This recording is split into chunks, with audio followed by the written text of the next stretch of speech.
Hello student, welcome to Chaturvedi classes. आज हम करेंगे अपना अगला topic that is function. Function को हम इस तरीके से कह सकते हैं कि हमारे जो आसपास सराउंडिंग में जितनी भी चीजें हो रही हैं वो एक प्रोसेस के थ्रू हो रही हैं या एक मशीन है जो उन्हें रन कर रही है।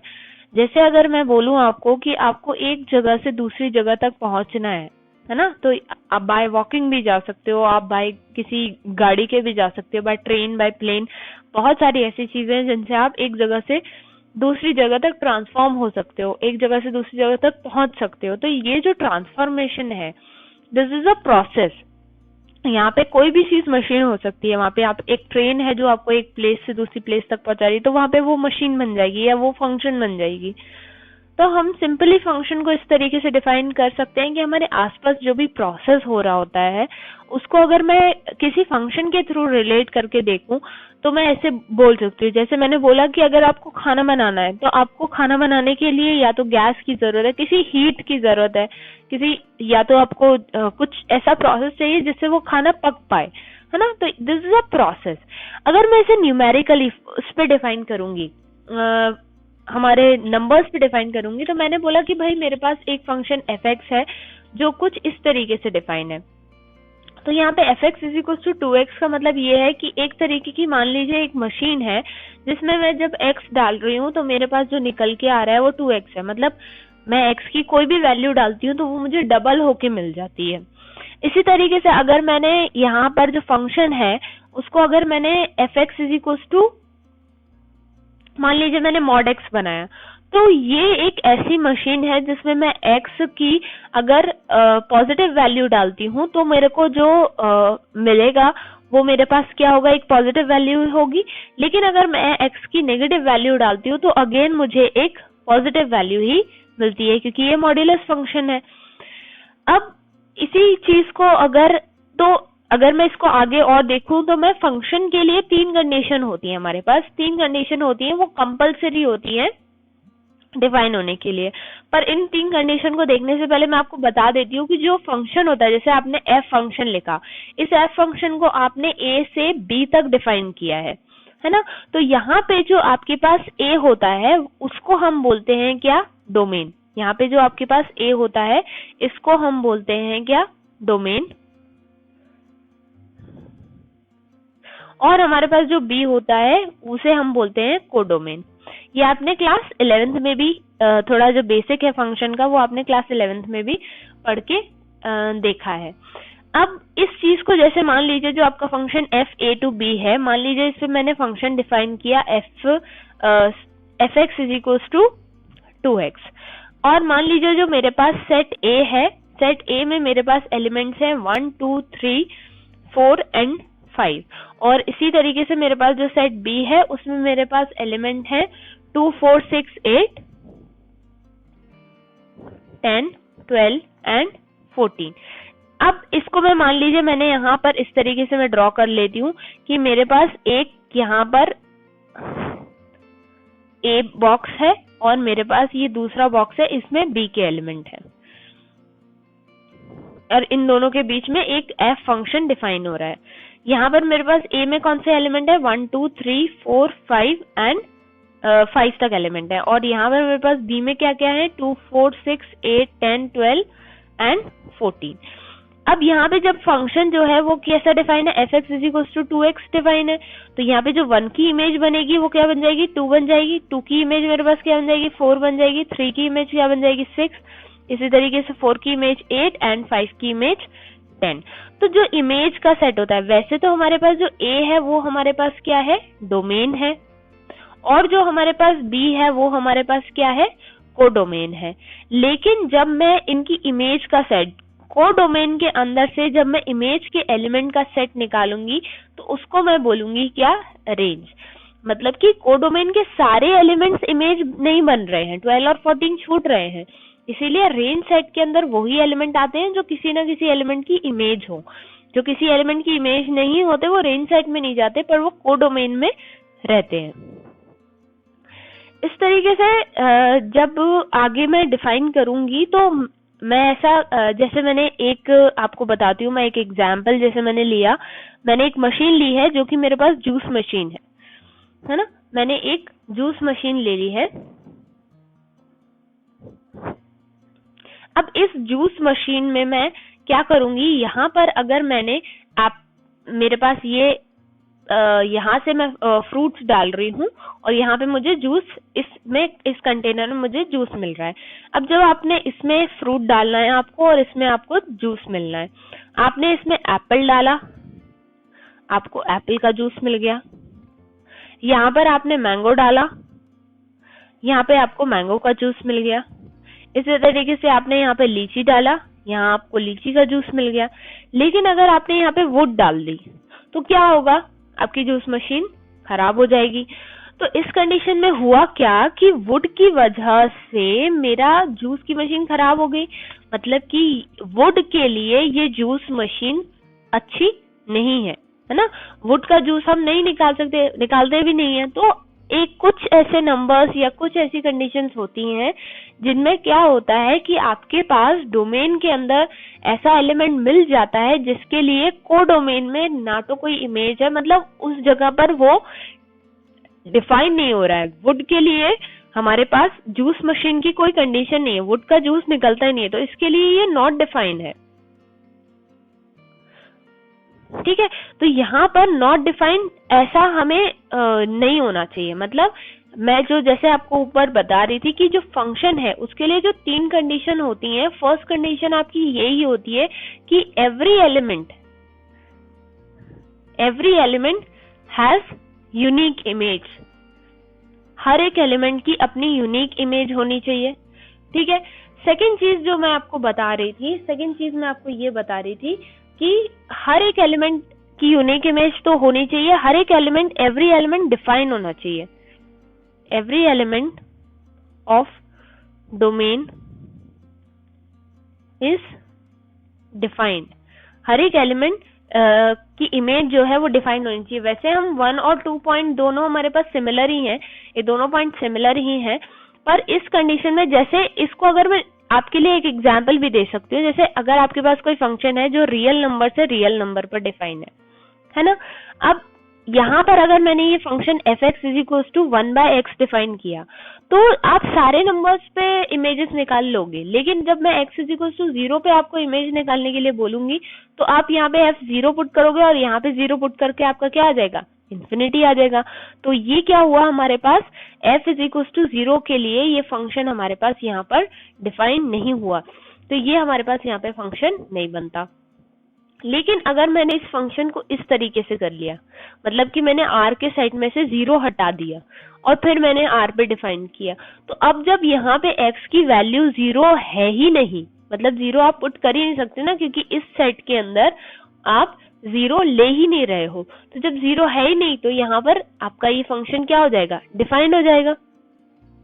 आपका ये जो फंक्शन है वो क्या हो जाएगा, डिफाइंड हो जाएगा हर एक नंबर के लिए।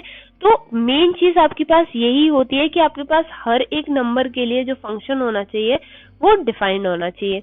दूसरी कंडीशन क्या है, दूसरी कंडीशन ये है कि आपके पास, जैसे आपके पास 2 सेट है, इसमें आपके पास कुछ एलिमेंट्स है और इसमें आपके पास कुछ एलिमेंट्स है। आपके पास कभी भी एक एलिमेंट की आपके पास कभी भी 2 इमेजेस नहीं आनी चाहिए। एक एलिमेंट की 2 इमेजेस नहीं आती। अगर इस तरीके से कोई भी फंक्शन आपको शो कर रहा है तो वो फंक्शन नहीं है, नॉट अ फंक्शन। एक एलिमेंट की 2 इमेजेस नहीं आ सकती, ठीक है। लेकिन 2 एलिमेंट की एक इमेज आ सकती है, लेकिन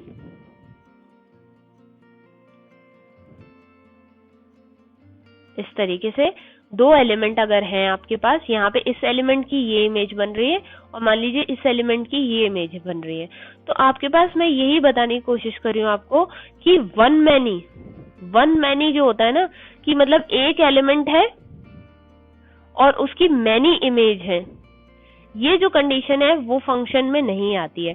लेकिन मैनी वन मतलब कि एलिमेंट और एक इमेज, मतलब 2 एलिमेंट की एक इमेज, है ना, ये पॉसिबल है, दिस इज अ फंक्शन, पर this is not a function. ठीक है, तो दूसरी कंडीशन क्या हो गई, सबसे पहली कंडीशन हो गई कि हर एक एलिमेंट के लिए वो वेल डिफाइंड होना चाहिए, और दूसरी कंडीशन हमारे पास ये हो गई कि एक एलिमेंट की दो इमेजेस नहीं आ सकती। इसी तरीके से ऊपर मैंने आपको एक एग्जांपल दिया था fx is equal to mod x, मान लीजिए ये एग्जांपल है आपके पास। तो इसमें हो क्या रहा है कि अगर आपने इसको इस तरीके से डिफाइन किया है, यहाँ पर मान लीजिए आपके पास 1 है, यहाँ पे -1 है, ये 2 है, यहाँ -2 है ना, तो जब आप 1 की इमेज देखोगे तो भी आपके पास 1 ही आएगा, और -1 की इमेज भी आपके पास 1 आएगी।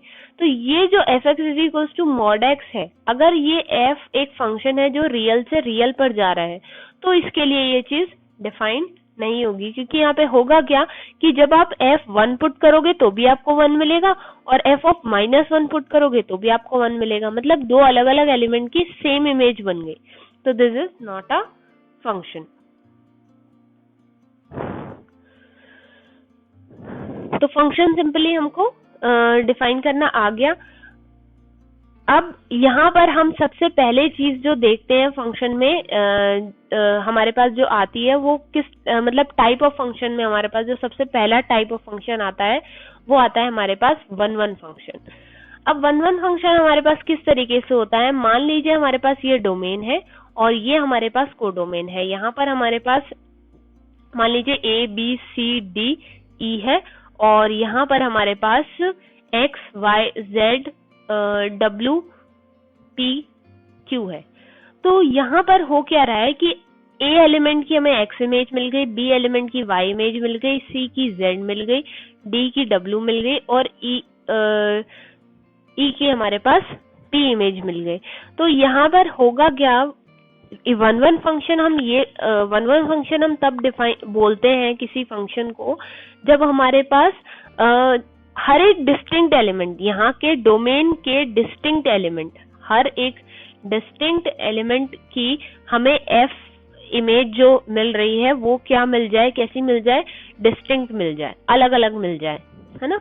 तो यहाँ पे जब मैं 1-1 की डेफिनेशन देखती हूँ ना, तो डेफिनेशन में भी मैं इसी तरीके से लिखती हूँ कि f is a function from x to y is defined to be 1-1 if the images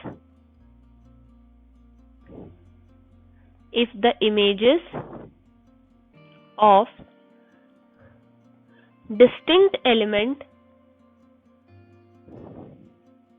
of x, of capital X under f are distinct।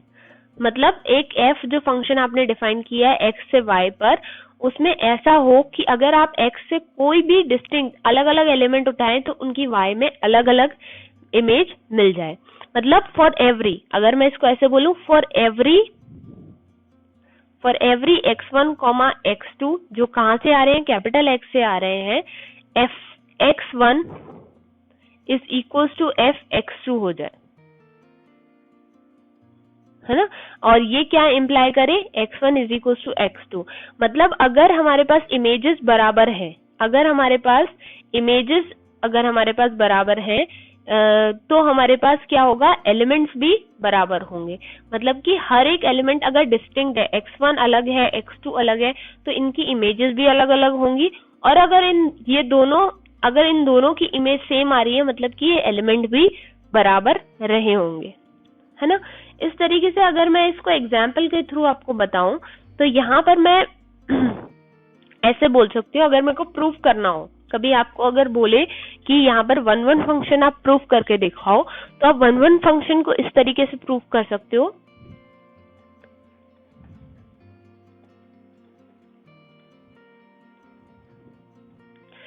One one function को अगर आपको प्रूफ करना हो तो क्या करना है, आपको दो एलिमेंट्स उठाने हैं, किससे, डोमेन से, और आपको ऐसा बताना है, आपको लेके चलना है ऐसे दो एलिमेंट आपने डोमेन से उठाए हैं जिनकी इमेजेस बराबर है। तो जब इमेजेस बराबर है तो इनके एलिमेंट्स भी क्या हो जाएंगे, एलिमेंट्स भी बराबर आ जाएंगे, दैट इज f इज 1-1। अगर ऐसा पॉसिबल हो कि आप दो इमेजेस बराबर उठाओ और उनकी एलिमेंट्स भी बराबर आ जाए, तो उस कंडीशन में आप ये कह दो कि फंक्शन क्या है, 1 1 है। और अगर आपको प्रूफ करना है कि ये 1 1 नहीं है, आपको किसी चीज को प्रूफ करना है 1 1 नहीं है, तो वहां पर आप क्या किससे प्रूफ कर सकते हो उसको? बाय एग्जाम्पल आप उसको प्रूफ कर सकते हो। वहां पे कैसे प्रूफ करेंगे? जैसे आपने एक एग्जाम्पल ले लिया यहाँ पर, f is a function from r to r, real number से रियल नंबर पे फंक्शन डिफाइन है, और किस तरीके से डिफाइन है? fx is equal to x square से। इस तरीके से आपका फंक्शन डिफाइंड है, fx is equal to x square से। तो जब आपने 1 लिया r से, तो आपके पास मान लीजिए 1 और -1 ले लिया आपने r से, तो जब आपने 1 लिया r से, तो f ऑफ 1 की इमेज भी आपके पास 1 आ जाएगी, और f ऑफ -1 की इमेज भी आपके पास 1 आ जाएगी। तो दो अलग अलग एलिमेंट है, -1 is not equal to -1 is not equal to -1, लेकिन f of 1 is equal to f of -1। इस कंडीशन में क्या हो रहा है? हमारे पास इमेजेस बराबर आ रही है, पर एलिमेंट तो बराबर नहीं है ना, तो हमारे पास ये नॉट 1 1 हो जाएगा। हर एक डिस्टिंक्ट एलिमेंट की डिस्टिंक्ट इमेज हमको वहां पर मिलनी चाहिए। तो जब मुझे अगर इसको प्रूफ करना है, और मतलब इसमें अगर मैं एक इसका एग्जांपल लूं, तो यहाँ पे नॉट 1 1 हो गया। अगर मैं इसका जो डोमेन है वो चेंज कर दूं, मैं सिर्फ पॉजिटिव नंबर्स ले लूं, मैं क्या करूं, पूरा रियल नंबर ना उठा के सिर्फ क्या ले लूं, पॉजिटिव रियल नंबर ले लूं। अगर मैंने यहाँ पे पॉजिटिव रियल नंबर ले लिए और मेरे पास फंक्शन यही डिफाइन है fx is equal to x square, तो इस कंडीशन में क्या होगा, ये 1 1 बन जाएगा। क्यों बन जाएगा? क्योंकि देखो, अगर आपने मान लिया, प्रूफ करते हैं हम इसे, fx is equal to f of x1 is equal to f of x2, इसका मतलब है x1 का square is equal to x2। अब यहाँ पे x1 जो है ना, जब आप इसकी स्क्वायरिंग हटाओगे तो यहाँ पे क्या बनना चाहिए, यहाँ पर बनना चाहिए आपके पास क्या, +-1, लेकिन प्लस माइनस ऑफ x2, लेकिन यहाँ पर आप x1 और x2 लेके क्या चल रहे हैं, सभी पॉजिटिव, तो नेगेटिव की तो हम बात ही नहीं करेंगे। मतलब कि क्या आ गया, x1 is equal to x2 आ गया। मतलब कि अगर आपने पॉजिटिव रियल नंबर में से 1 उठाया तो यहाँ पे 1 मिला, 2 उठाया तो आपको 4 मिला, 3 उठाया तो आपको पास कितना मिला, 9 मिला।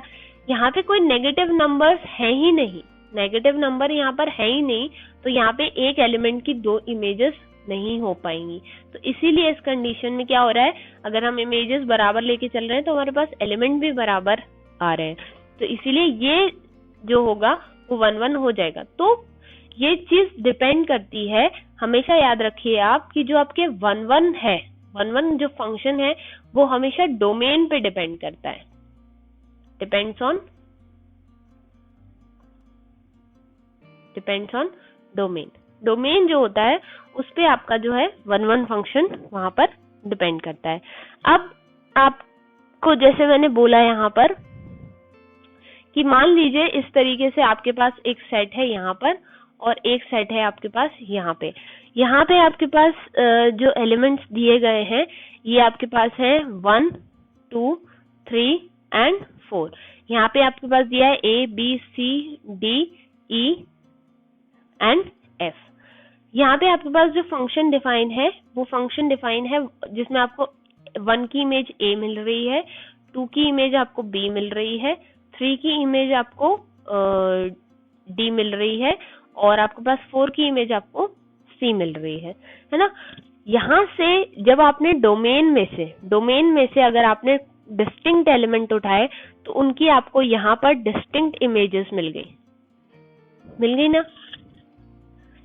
एलिमेंट छूट रहे हैं, छूटने वाले एलिमेंट से हमें प्रॉब्लम नहीं है, पर जो इमेजेस बन रही हैं वो सारी अलग अलग है और वो जो इमेजेस है वो हर अलग अलग एलिमेंट की, 1 की इमेज अलग है, 2 की इमेज अलग है, 3 की इमेज अलग है। तो इस तरीके के फंक्शन को हम क्या बोलते हैं, 1 1 1 फंक्शन बोलते हैं। लेकिन अगर यहाँ पर ये जो है वो हमारे पास इस तरीके से होता, मान लीजिए यहाँ पे अगर हमारे पास 1 2 3 4 है, यहाँ पे हमारे पास A B C D E and F है, है ना। यहाँ पे अगर मेरी 1 की इमेज मेरे पास बन जाती B और मेरे पास 2 की इमेज भी बन जाती B, है ना। फिर इसके बाद 3 की मेरी मान लीजिए C बन रही है और 4 की मेरे पास D बन रही है, तो ये मेरे पास नॉट 1 1 है। नॉट 1 1 क्यों है? क्योंकि यहाँ पे क्या है, 2 एलिमेंट की सेम इमेज बन रही है। ये फंक्शन तो है, this is a function,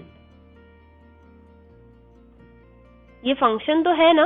function तो हो सकता है, 2 एलिमेंट की एक इमेज आ सकती है ना, एक एलिमेंट की 2 इमेज नहीं आ सकती, एक एलिमेंट की 2 इमेजेस नहीं आ सकती, बट 2 एलिमेंट की एक इमेज तो आ सकती है। तो ये फंक्शन तो है, बट ये 1 1 फंक्शन नहीं है, क्योंकि 1 1 फंक्शन की कंडीशन यही है कि आपके पास डिस्टिंक्ट एलिमेंट, अलग अलग एलिमेंट की अलग अलग इमेज, ठीक है।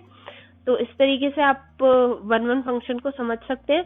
अगर आप इसको और जैसे मैं इसको और तरीके से, मतलब जो फंक्शन है उसकी अगर आप कंडीशन देखेंगे तो सबसे पहली कंडीशन यही होती है कि वो कैसा होना चाहिए, वेल डिफाइंड होना चाहिए, एक तो हर एक एलिमेंट के लिए। दूसरी कंडीशन आपकी ये होती है कि 2 एलिमेंट्स नहीं, 1 element does not have 2 images. 2 element की, एक एलिमेंट की हमारे पास 2 इमेजेस नहीं होनी चाहिए। और थर्ड कंडीशन ये होती है कि आपके पास डोमेन में कोई एलिमेंट नहीं छूटना चाहिए। No element in domain is खाली, ऐसे बोल सकते हैं हम कि कोई भी एलिमेंट हमारा डोमेन के अंदर ऐसा नहीं होना चाहिए जो खाली बैठा हो। यहाँ से अगर आप यहाँ पर इमेजेस देख रहे हैं तो हर एक एलिमेंट की आपके पास इमेज होनी चाहिए। यहाँ पे आपको खाली एलिमेंट्स मिल जाए चलेगा, लेकिन डोमेन के अंदर खाली एलिमेंट नहीं होने चाहिए। तो 3 कंडीशन आपको फंक्शन डिफाइन करने के लिए जरूरी होती है। एक तो वेल डिफाइंड होना चाहिए, हर एक एलिमेंट्स की, एक एलिमेंट की 2 इमेजेस नहीं हो सकती, और कोई भी एलिमेंट डोमेन में ऐसा नहीं होना चाहिए जो खाली हो। अगर आपको फंक्शन और 1 1 फंक्शन में किसी भी तरीके की दिक्कत हो तो वीडियो के एंड में व्हाट्सएप नंबर है, आप उस पर अपना डाउट भेज सकते हैं। Thank you.